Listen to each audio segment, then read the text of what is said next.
Welcome to Michael's Record Collection. I'm very happy to have with me today recording artist Lana Lane. Lana, thanks for your time today.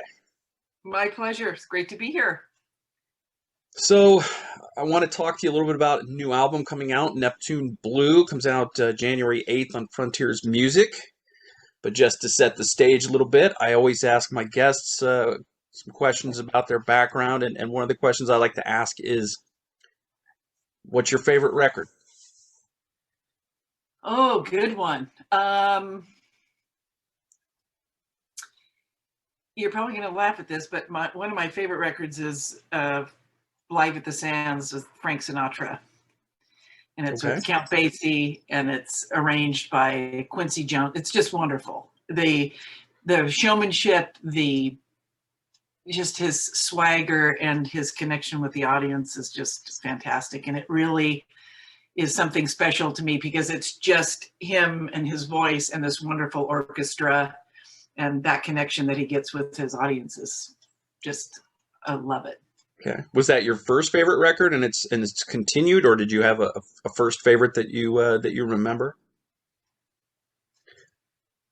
It probably was my first favorite because, my parents, that's the type of music my parents listened to. Hmm. And it's just been in my catalog for years and years and years. So it's something I always come back to and listen to. Hmm. Um, if I'm sad or if I'm happy, it's just one of those records that does it for me. Yeah. Okay. That's a very important aspect of any record. Um, you come from a musical background. Tell me a little bit about how you discovered music. What was your first experience in music like? My mother was a singer, and she was in a vocal group called the Vocal Touches with her sister, and they did big band swing music. Um, my mom was Dutch, so this was in Holland and Germany.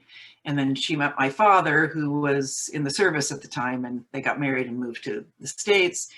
And my dad was also a huge lover of big band music and listened to, Count Basie and all those wonderful artists. So that was what I heard growing up Hmm. from the time I can remember. And I always heard my mom singing, and she always has joked and said that I sang before I talked or hummed and was just kind of mimicked her. And that's how I got into music. And my cousin, Davy Vane, is the son of my mother's sister, and he had a recording career back in the 90s and still does actually, but he was more glam metal, kind of like Motley Crue, bands like that. But he's still going too. So we're keeping the torch alive. Great.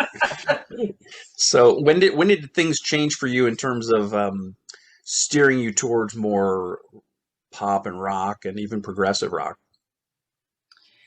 Probably when I met Eric. I had moved to Los Angeles from Northern California to sing, Hmm. and I was in a girl group. It was harmony, but it was pop. Well, each of us had a different style. Like I was the rock singer, then there was the pop singer, and then there was like the folk singer. And then during our shows, each of us were showcased. And we ended up hiring Eric as the keyboard player because we lost our keyboard player.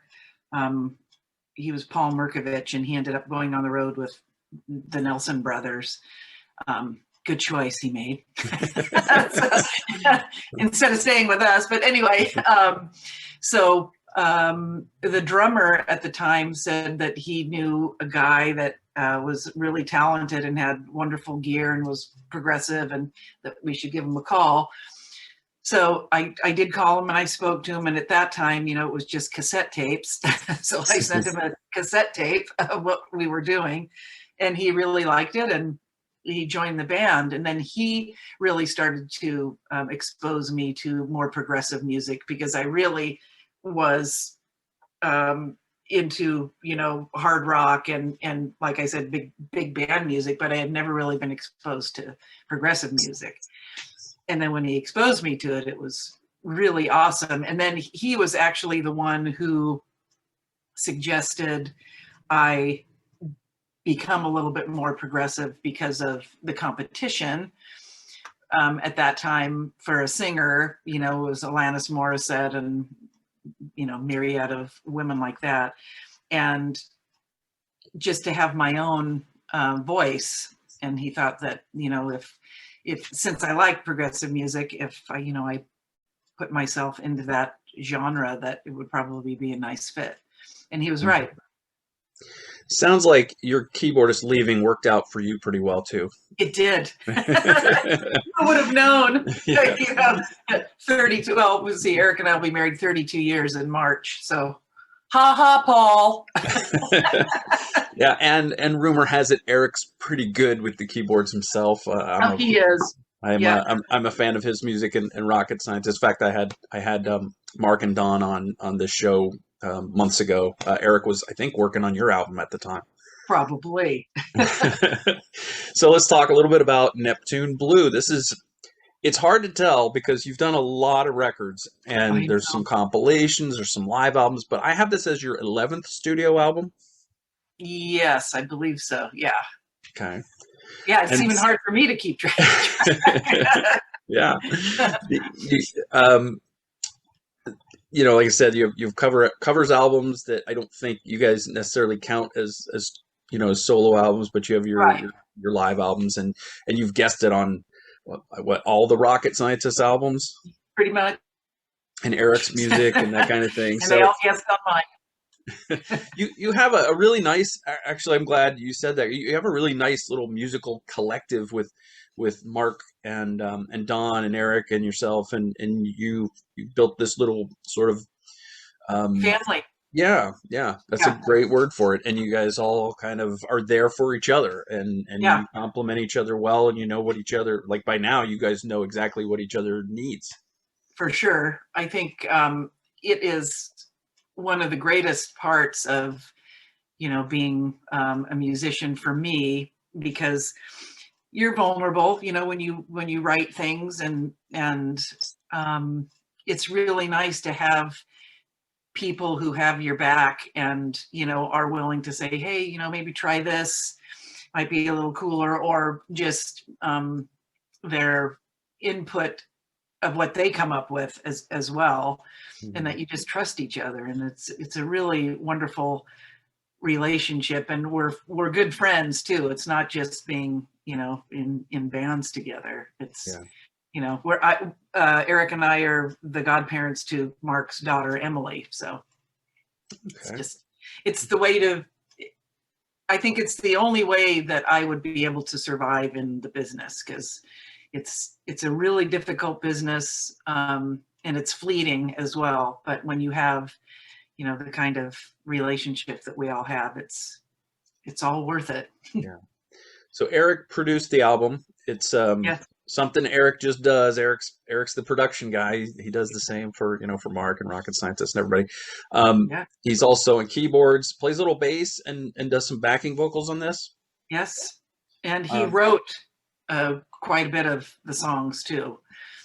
Quite a few of the songs, and he's a very prolific writer. I'm not as fast of a writer as he is. Eric can just sit down and, away he goes. For me, it takes a little more time. Like, sometimes a song will take me a couple months. There have been songs occasionally that have come up, and in a week it's finished. But for the most part, it takes me a little longer. Probably because I don't read music, which I've always regretted not learning, which is so stupid because I should have.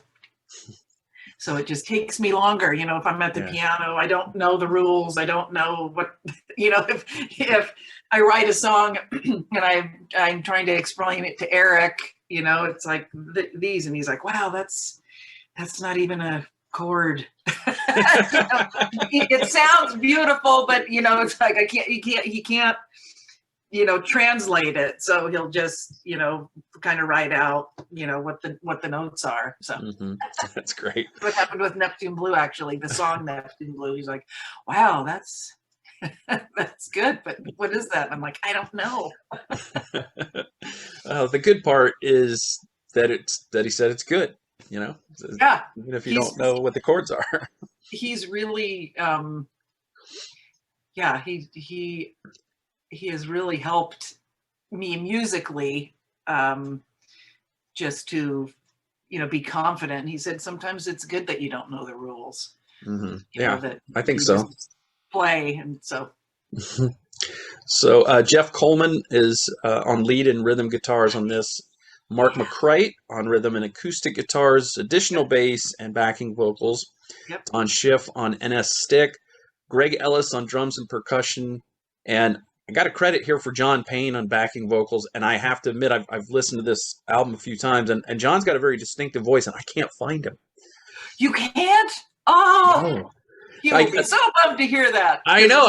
I like John a lot, and I like his era of Asia, and Yeah, and there's some male backing vocals, and I can't tell. Is that John? Is that Mark? Is that Eric? I can't tell. he we had so much fun doing the background vocals because we did them at his studio in Las Vegas, and this was like the first time in a few years that we've been able to get together and actually do the work. And he and I were facing each other, and we're multi-tracked, of course, so that might be a reason why you can't pick him out either. But because he's so expressive when he sings, sometimes he would be doing all this stuff, and I would break up laughing, and so we would have to retake it just because it was so fun and funny. But he is there. Yeah, I that's what I'm thinking is the way that the album is mixed, is that it's just everything sort of melts together, and so he doesn't stick out, like I would have expected him to stick out. It's funny. John was one of my first musicians that I interviewed when I had my prog rock radio show, and I had to go down to this hotel in Miami to find him, and I couldn't find him at the appointed time, and he wasn't staying under his own name. Oh, geez. But Jeff Downs was staying under his own name, and I got a hold of Jeff, and Jeff got a hold of John. Oh my gosh, that's a great story. Yeah, it's like Jeff Downs is probably the famous guy in the band at that time, and he's the guy that's staying under his own name. It was really funny. I would love to know. Do you remember what John's pseudonym was? No. I don't think I asked him. I think I was just so happy that I finally tracked him down. But I could tell that I woke Jeff up. Oops. On the phone. But that's okay. They had a good show.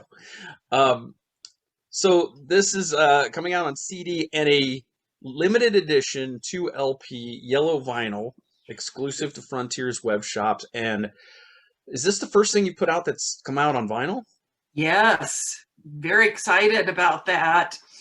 Because I'm from that era of records, actual, looking at the artwork and reading the liner notes, and I love like the little scratchy sound. It's just, I'm really excited about hearing myself on vinyl. Yeah, it's very nice and warm. That ought to be a nice little package. Do you know who did you write the liner notes yourself? Is the company handling that, or Eric and I wrote them? Okay, looking forward to that. Yeah.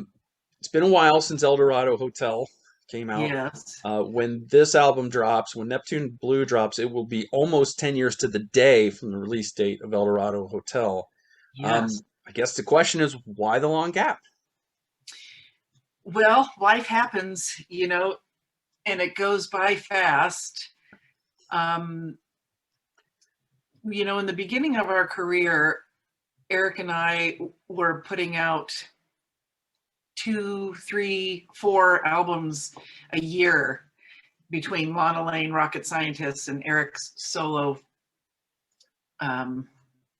albums. And it was very stressful to produce that much music in a finite amount of time.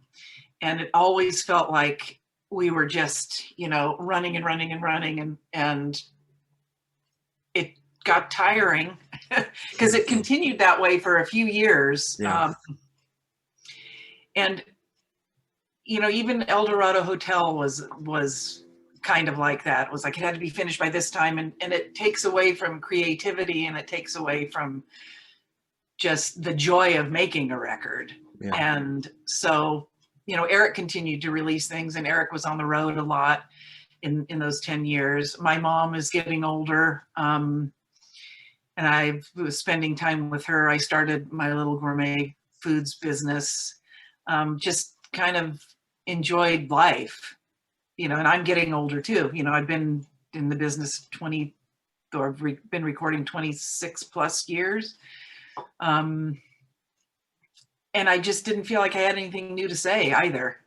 Mm-hmm. So, and Frontiers had been asking me for a few years, you know, can you please do another record? And if the timing just wasn't right for me, I didn't feel it. And then this time they asked, it was like, you know, I think so. So Well, that's why the gap. Your voice doesn't sound like somebody who's been in, you know, is doing this for that long. So I will say that it's, yeah, it sounds, your voice is, you're a very fine voice for this album. But you talked a little bit about earlier about Eric doing quite a bit of writing here. Tell me how Lana Lane songs happen. What's the process? Is there more than one way that they come together? There's a couple ways. Sometimes Eric will come with an idea or just a musical part of a song, and I'll end up writing the melody and the lyrics. Or he'll have a melody that he brings to me. For me, it's much like I told you before, I write something on the piano, and then Eric comes up and, you know, we'll look at my hands and translate what those chords are. Mm-hmm. And that's kind of the process. For me, sometimes I will write a poem or a short story, and then I will build a melody on top of that. Other times I just play poking around on the piano and playing chords, and then a melody comes to me that way. Yeah. So it's kind of generic and organic, but that's how it happens. Yeah. When did you start writing the songs for this album? I mean, it's with it being this big of a gap, I didn't know if maybe some of these had been around for quite some time, or if there was a point in time where you said, I'm going to start working on a new album. Here's my first writing session. Some of them have been around for a while, of Eric's, that he's been saving for me. I actually really started writing for the record probably a year ago. Okay. After we got the offer from Frontiers, mm-hmm. I was like, okay, so this is really going to happen. There we go. There we go. Was there just these 11 songs? Were there more, and you pared down to the 11 that you went with? No, it was just these 11. Mm-hmm.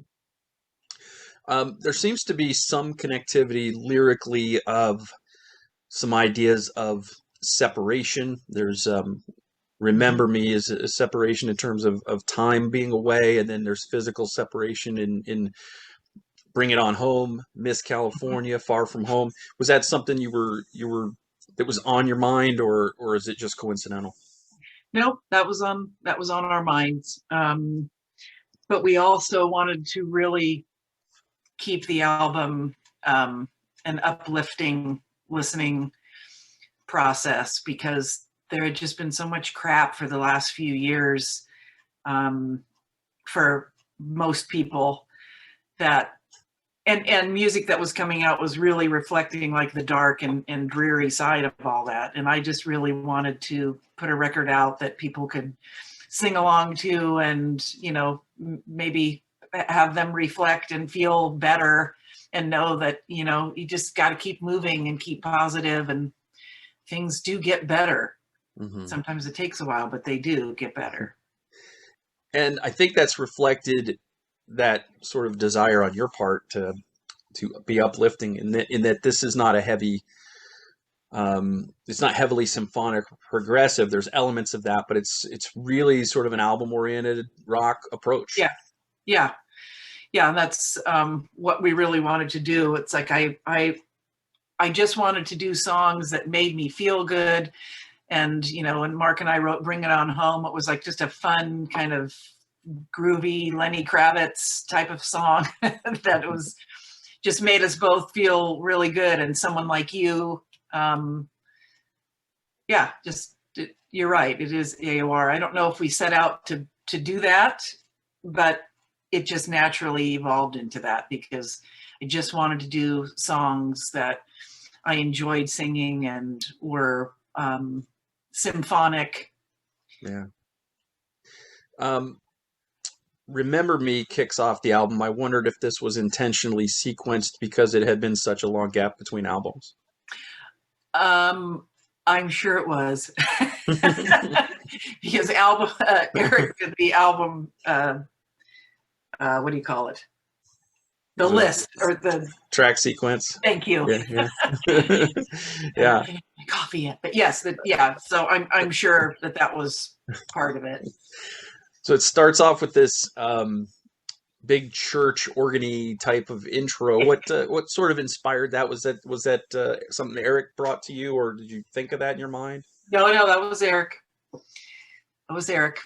He I everything that Eric does for the most part I really like. I can't think of any time where I've gone, I don't think I like that. Everything is like, oh, that's so great. That's cool. Yeah.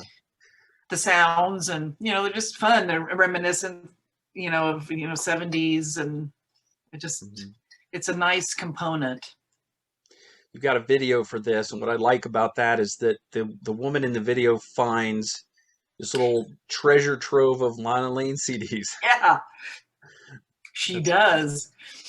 Did you guys storyboard the idea for the video, or because I mean, yeah, this one and Under the Big Sky, I think is another one. How many did you do? Was it just those two? We did 3 total. We did another one for Far From Home. Those are actually songs that the record company chose for us to do videos for. I don't know if I would have chosen all 3 of those. I probably would have chosen something other than Far From Home. I like Under the Big Sky and Remember Me, but I almost felt like they just chose the fastest songs, you know, just to keep people, you know, because everything's gotta be now, and it's like, well, it would be nice if there was something else, but not my choice. Yeah. Record companies, man. Yeah. Hey, I'm just thankful, you know, that they kept asking, and, you know, they still find me to be relevant, which is nice. Yeah, I find I've actually interviewed quite a few artists that are on Frontiers, and they seem to be very aggressive in knowing what they want and going after it. Yeah, because I did, you know, when I saw the other female artists on Frontiers, I said to Eric, I said, what do they want with me? Because they are so different than what I do, you know. And he said, that's probably why, because you know, you're something different, and you've been around a long time. So yeah. So Under the Big Sky is great because there's something very identifiable about Eric's Moog. Yeah. It's you have that comforting Eric Norlander sound to start this one. The lyrics sort of talk about being under the sky, from being out there from sunrise to twilight. Was this subject matter pandemic driven? This seems like something where it's like you just wanted to be out. Well, Eric wrote that song, of course. Yeah, I would think that he wrote it, that we were just like kind of trapped inside, and it was just nice to be out and with other musicians, and yeah, I would agree with that, and I'm sure he would too. You got this song Really Actually, and I was curious as to the lyrics as this one. Is this directed at a specific person? Is it more an introspective piece about self-doubt? It is directed to a specific person, but I can't tell you who that is. I'm not gonna try to pry that out of you. That's we're not gonna dox people on this show. Yeah. Yeah, it's that one's really kind of different stylistically. I like the wordplay of you think that you Yeah, will, but you won't, and that, yeah, that's it's right. really it's cool, and That's it how goes. people talk. You Yeah. know? So you got "Come Lift Me Up," which is, I think, one of my favorites on the album. It's just got this beautiful chorus with a nice little double guitar solo. It's got this like acoustic guitar solo followed by the longer electric guitar Yeah. solo. What was the construction of that song like? That was actually a Mark McCrite song. And the way Mark and I work together is, you know, he will record acoustic guitar and sing, and then it's usually la la's or hum hums, and then I'll write lyrics. Eric will arrange the song. On that particular song, Eric actually wrote the chorus because I felt the verse and the chorus that Mark brought, that chorus sounded more like a B verse. So we just kind of reworked it, the three of us, and it just turned out to be a really beautiful song. I agree with you. It seems like those songs, when there's three of us involved, it's much like Queen of the Ocean, which is one of my favorite songs on Queen of the Ocean. Same thing, you know, the three of us, in that case, four. Neil Citron wrote that haunting guitar line. It's like when everybody comes together and you just set your egos aside and you know, just try to make the best song possible. Mm-hmm. So I know you guys talked about, or you talked about being a family with those guys. And does Mark just sometimes write songs and go, "This is a Lana song. I got to set this one aside for Lana"? yeah, Or yeah, that's what it seems like. It seems like that kind of guy was like, "I've got this song. It's not really me. It's not really Rocket Scientist. Let's put it over here. I think it would be good for Lana." Yeah. Which is awesome because we're always like, "So Mark, we need some Mark songs. We need some Mark songs for Lana." You know, he's just, "Here you go." I love the way Mark shows up in the one video for that same line every time, and that's like all we see of Mark is he's there for the one line. You know, it was so hard, you know, to get everybody together to do a video, and it was like we really wanted Greg Ellis because he is just one of the greatest drummers I've ever worked with. He is just perfect. And we tried to get, you know, Mark, and I forget where Mark was, but even Jeff Coleman is not really there. He lives in I forget where he lives, someplace back east, and so he had to record himself, and then we had to, you know, put him in the video because just hard getting everyone together because we live in Northern California. We have a finite amount of time, so I think it's pretty seamless with Jeff. He looks like he's there with you. It's I know. What did he just shoot in front of a green screen then? Good. Yeah, stick him in there. Yep. So we go Bring It On Home. Little variety on the album shown as you guys come up with follow a ballad with a little bit of a harder rocking track. I like that.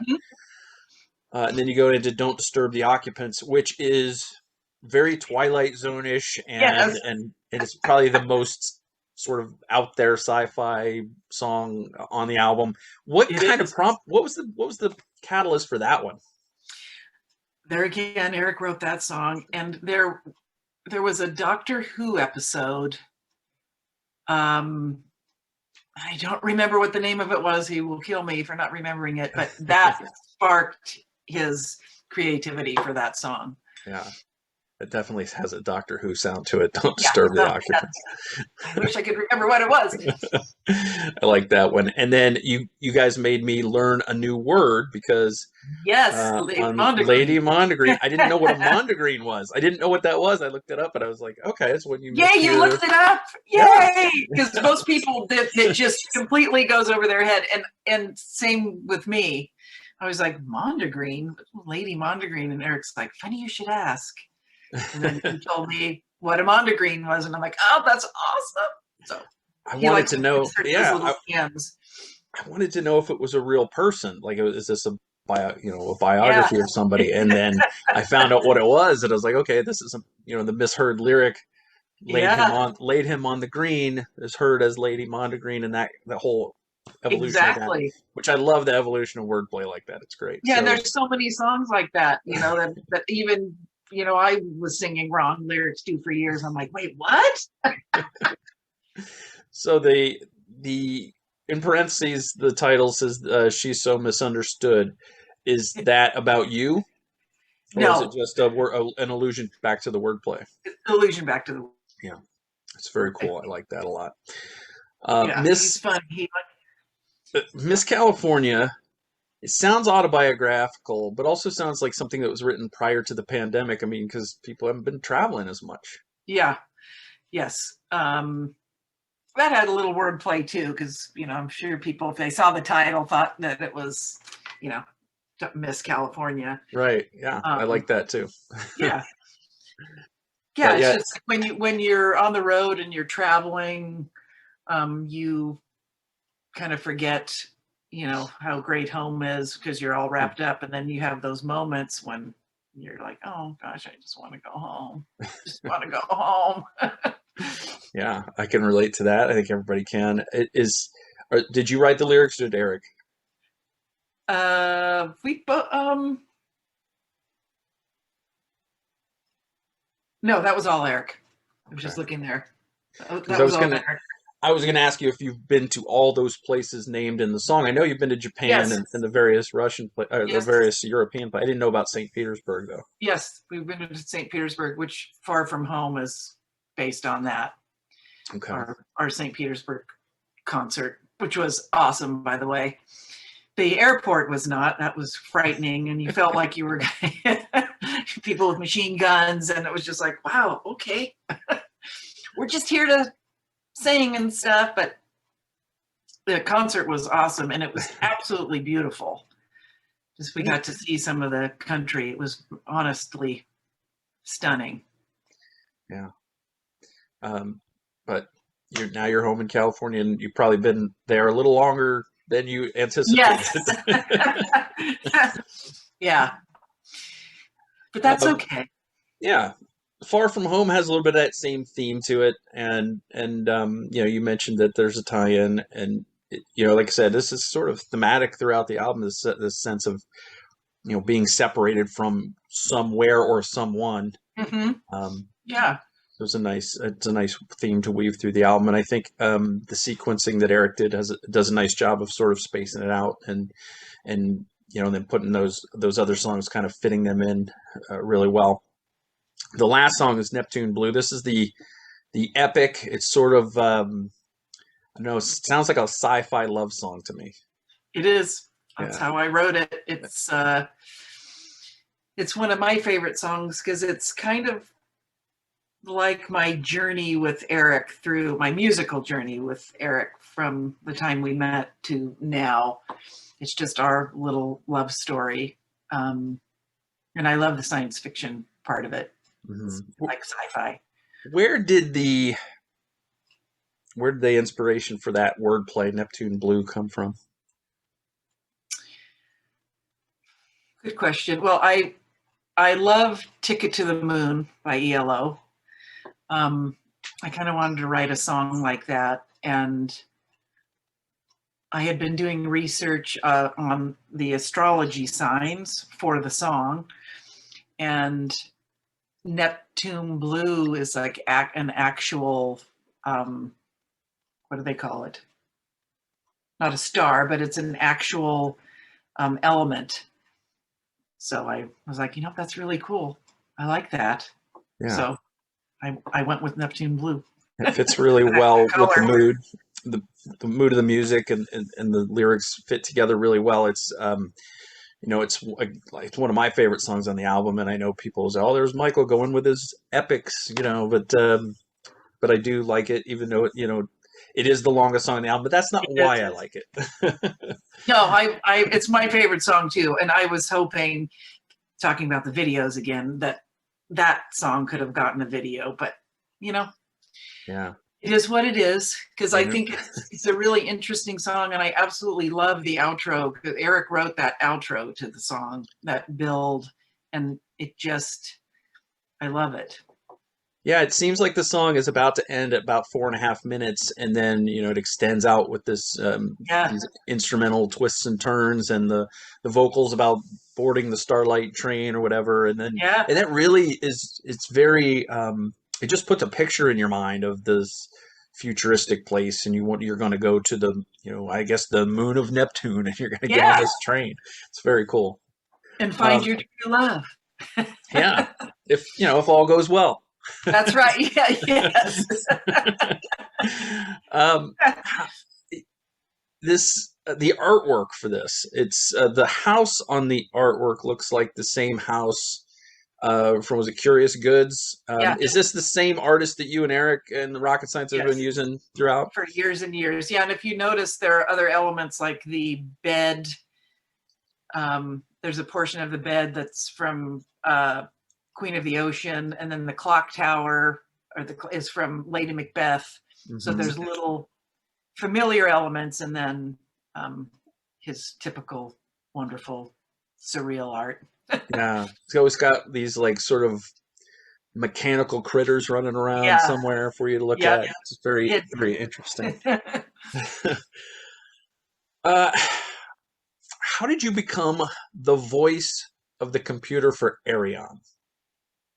oh God, oh my God, that was years ago. Yeah, back in Um, 2000, I think. yeah.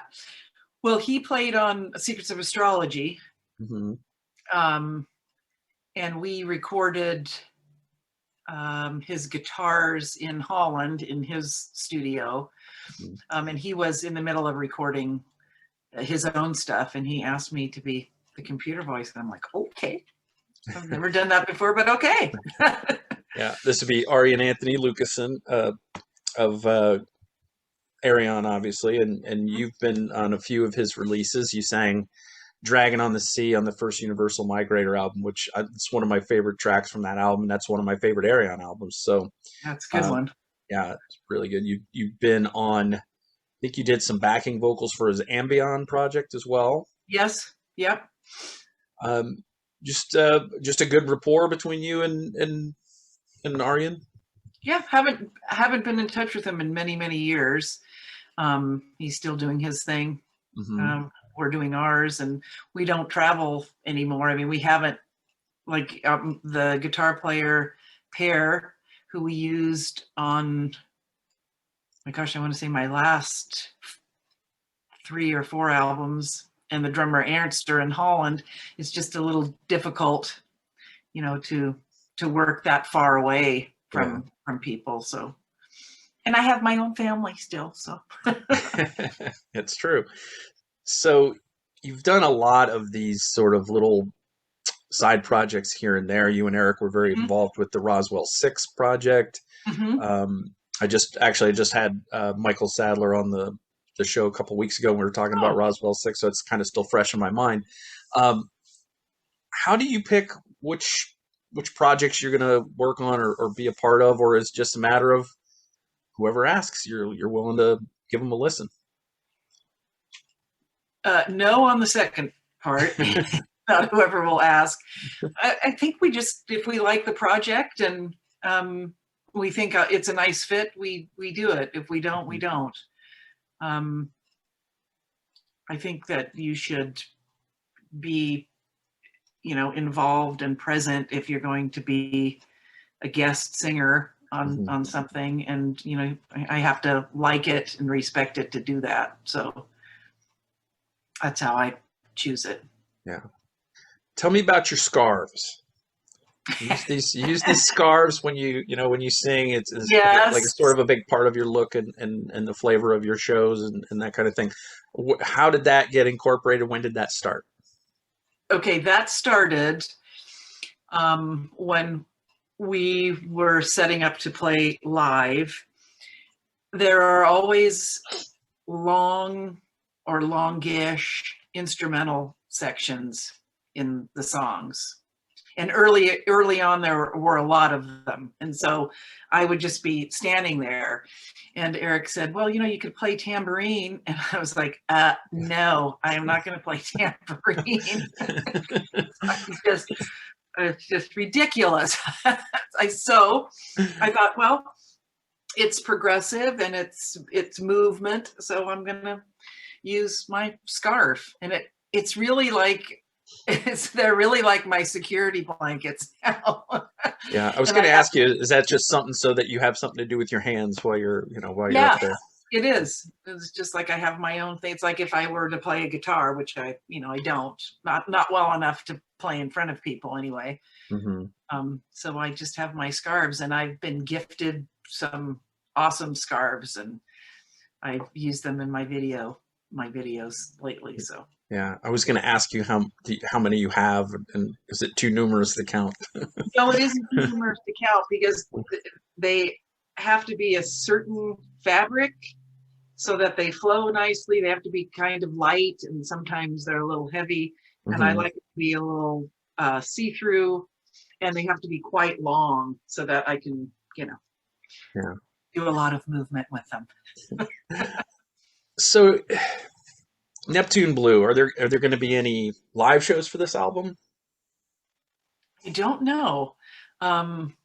We always hope for that, but I have no idea with, the resurgence of, our other virus.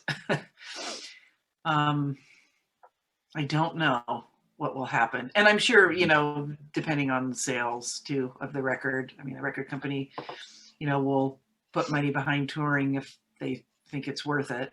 Right. So I know it's tough for musicians. It seems like that's where the money is doing the live shows, but then it's hard to do the live shows, especially right now. Yeah. And especially for an artist that sort of requires paying musicians, that kind of thing. Yeah, of course, because nobody likes to work for free. Yeah. They're already, stealing our stuff, downloading it for free, so we don't get anything. But that's a story for another time. Speaking of not getting anything for your music, I did notice that there's not your album's not on Spotify. Is it just because it's just not worth it, or are you just trying to create that need for people to purchase the records to get them from you? How's that work? I didn't realize that actually. Are you talking this album in particular, or any of my albums? No, I went on. I did a search for Lana Lane on Spotify, and it turns up Lana Del Rey, and you have to sort of drill down. And I think there's a live album that you and Eric did on there, but I don't think there's any Lana solo albums. At least I didn't see any. It's possible. I don't know. I didn't know that we could control that, because I'll look sometimes. I do this weird thing once in a while. I do a Lana Lane search. Mm-hmm. And so many bootleg CDs come up. Like there was one from Russia, and it was kind of similar artwork to Jacek, similar enough that you would think it was an actual Lana Lane CD. And then I looked closer at it, and it was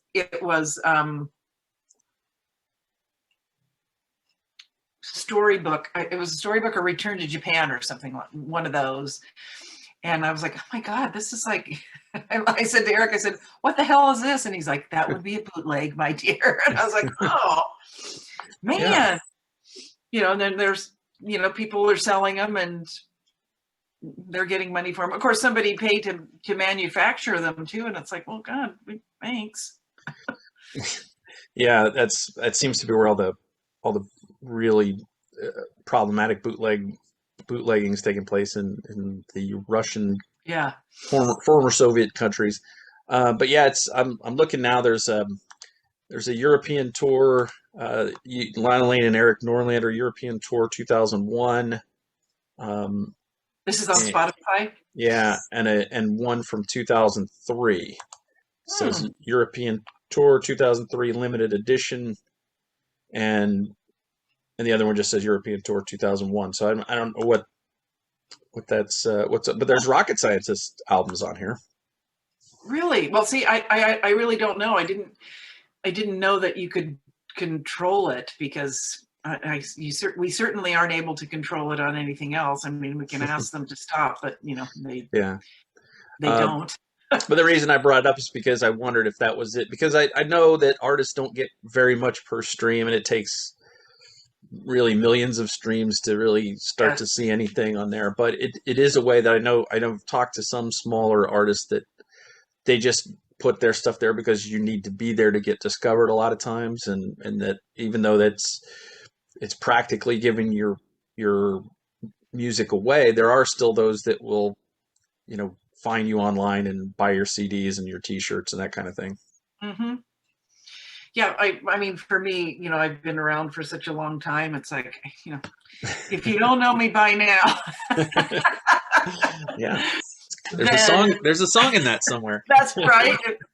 Well, I owe Frontiers 2 more records, so I'll put Okay. that in the back cave there for now. Yeah, it's funny because I know you've done quite a few covers over the course of your career, full covers albums and Yeah. and that. But so when I looked at the track listing, I thought, wow, she's cool. She's doing "Bring It On Home," the Zeppelin song. Yeah, nope. Nope, it's not that song. Not that song. Nope, but it is a good one. So you have two more albums you're going to be doing with Frontiers then? Yes. Yeah. Okay. So They those put will any probably time limits on you, or are they constraining you to a certain amount of time, or you just whenever you I can think deliver them?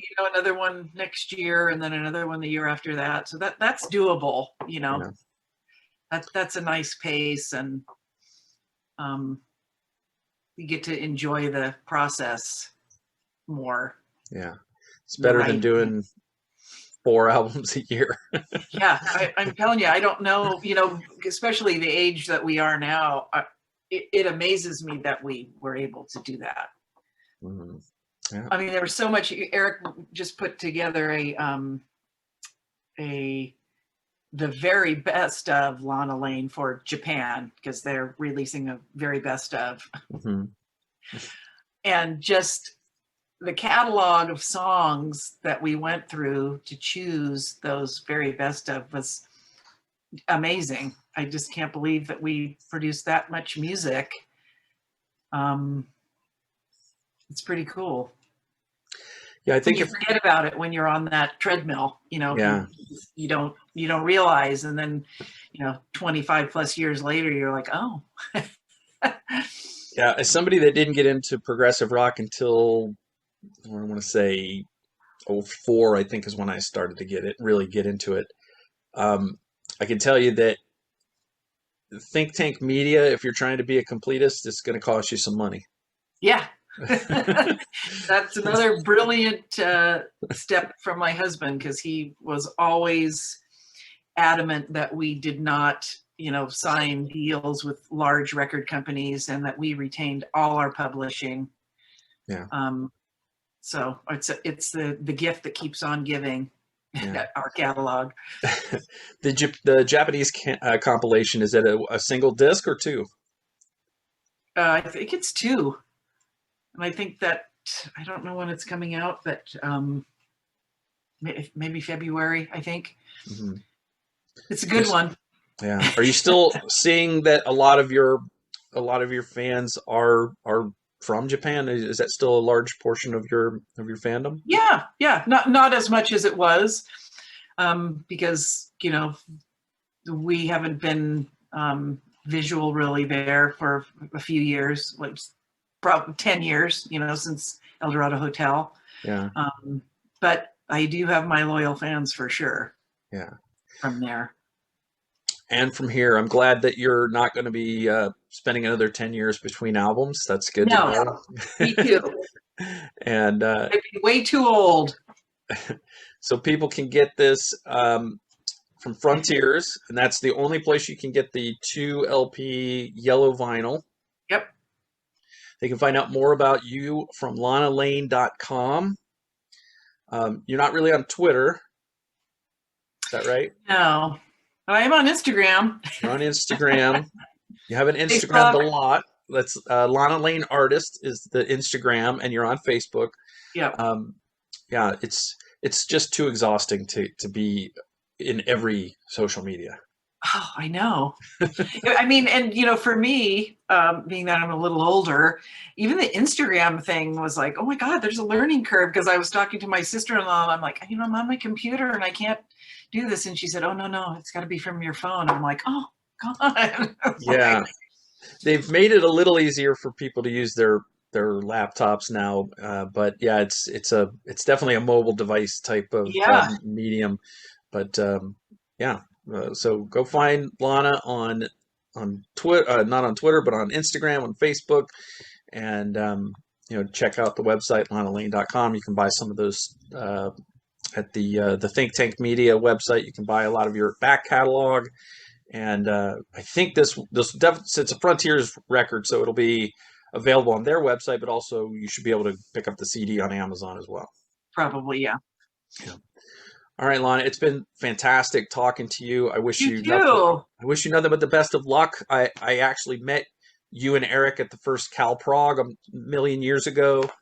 Oh my gosh.